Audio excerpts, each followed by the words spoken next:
It does? It does involve right, your how old age. am I? Okay, let's do it quick. My name's Mansoura Mears, I'm 66 and I've been Muslim 43 years. English, born near Manchester. My religious background, if you can call it, was not very great. I was born with parents who weren't particularly religious. My father actually was dead against anything religious. My grandmother was quite religious. I was given some sort of belief system by Swiss au pair girls who came and lived with us, one each year, and they were like big sisters to me. I only had brothers, and they gave me a way to pray to God. So I always used to pray to God and make sincere prayers when I knew there was trouble on, because my father went through some difficult times, and so I used to go behind his armchair when he was out and make lots of prayers, oh God, please help him. But at 14, I became a Methodist because my school was, you had to do something when you were 14. Most people came into the Church of England, and there were two sort of classes. You could either go to the bishop who taught you about Church of England, or you could go to the Methodist preacher. And the bishop was not somebody you really admired, but the Methodist guy was fantastic, full of heart and sincerity, and I thought, okay, I want to be like him. So I wrote to my parents, it was a boarding school, saying I want to become a Methodist. So they said, fine, okay, whatever you want to do. But I did make my mother come with me to find Methodist churches, but they were very modern and weren't as nice as the old Church of England, the one that was near us. Anyway, as I got into teenage years, that went out of the window. God was put on hold, if you like, and then I reached a point where I actually didn't know what anything was about, how to be in the world, what choices to make. It was the 60s, the 70s. Everything was wide open, but what's right, what's wrong, this was all an enigma to me, and it was quite disturbing actually, so I did get quite depressed thinking, okay, what is the way, what is the point of life? And until I met the Muslims, and then it rang a bell. Okay, there is a point, there is a plan, there is a God, and you can actually communicate with him, and you can have a way to live your life that's balanced. So the way in which I actually became a Muslim was partly through my husband, who was then my boyfriend, who always felt there was a way to live one's life, you just had to find it. So he used to go off to all kinds of people, gurus, pseudo-Sufis, anyone who might show him the way. And nothing made sense until he was given a book which was set in the future really about how this particular person had become Muslim.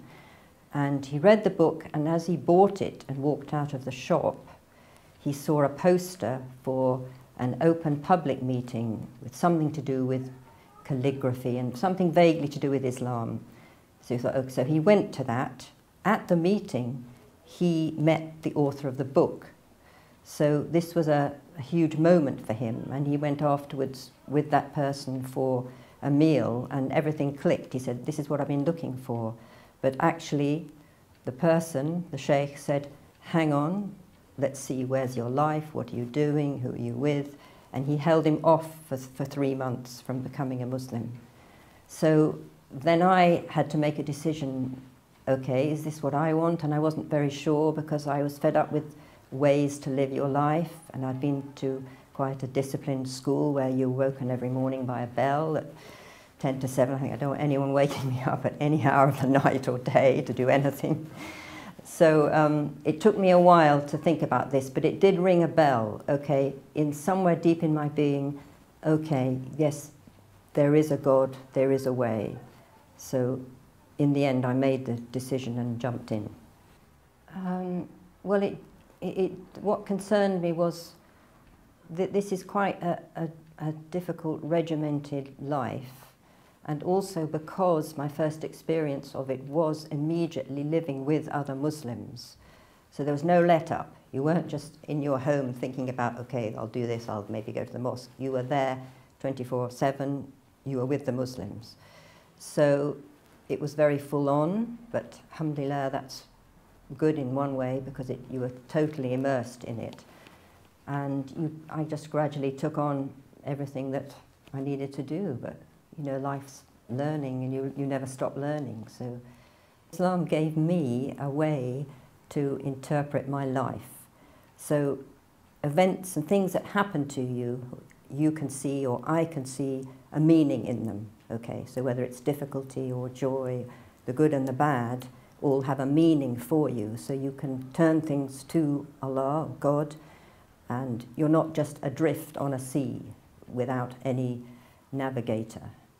There's a navigator, which you could say is Muhammad, the Prophet, peace and blessings be on him, and following his way, all these things that first of all I found very difficult. Okay, why do we have to wear long dresses? Why do we have to wear a scarf? But the more you do it, the more you feel, yeah, this is right. It's a kind of protection. In fact, I remember when I came back from Hajj, seeing all the population in London. I was going a taxi through London. No one had anything on their heads. And I thought they're all going mad, because it's like a protection. And if you look at old movies, most of the men, most of the women wore some kind of thing on their head. Like my father always wore a hat, and he doffed it when he greeted people. But, you know, so in one way, it's a seen and an unseen thing. You know, your head's totally exposed to the elements or whatever. It's also exposed to all the energies that are coming at you. So, although sometimes I think, gosh, I wish I could take this thing off, and I do when I'm by the sea or with no one around, etc. But on the other hand, you feel the safety of it. It's a kind of protection. It was difficult with my parents after I became Muslim, because my father had lived in Egypt for 3 years in the war. He had studied Arabic. He could actually quote the Quran at me. Okay, ayat so-and-so says this, yes. So he was initially thinking, okay, what are you doing? You're an educated British Muslim, you know, I mean, British woman. Why are you taking this religion of these foreigners who are a bit backward, etc. Although he had good friends in the Egyptian army, he probably still thought it was a backward religion. In fact, one of these Egyptian generals said to him, Islam, very good religion, but for the country people, not for the city. So that's 1940 in Egypt. So I think it took a long time for my parents to see, okay, there's actually something all right about this. She seems fairly okay. The children seem very nice. They're all right so far, you know. So, and towards the end of their lives, God bless them, I was given the chance to help them a bit. And I think that did turn the tables, because, okay, she's giving something back, you know. And so I think there was, by the end, I think I definitely felt my father knew the truth. And the same with my mother. So with other people, though, with friends, I've still got connections with people who knew me when I became Muslim, and I still think they might become Muslim. It's a long time, but you never know. And lots of people I've met as well through all sorts of things. You know, the head of a RE department in a local school has always connected with me, especially when there's different annoying things happening in the media. She always says, Mansoura, what do you think about this? And that's not the true Islam, is it? And I go, no, no, no. So we have a whole dialogue going between us. And obviously I've met so many people since I've become a Muslim who are my friends, who I probably would never have connected with outside the deen. You see extraordinary qualities in people who perhaps before I was a Muslim I would have dismissed, or I wouldn't even seen the qualities. I would have thought, well, she's hard to get on with, so I'll just go my own way. Now you start to think, okay, she's got amazing qualities. I can get something from this, and maybe I can give something in exchange. It is a very clear, easy, straightforward religion. I wouldn't even call it that, way of life.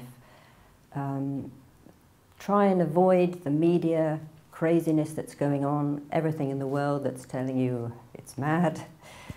There is a meaning to life, there is a way.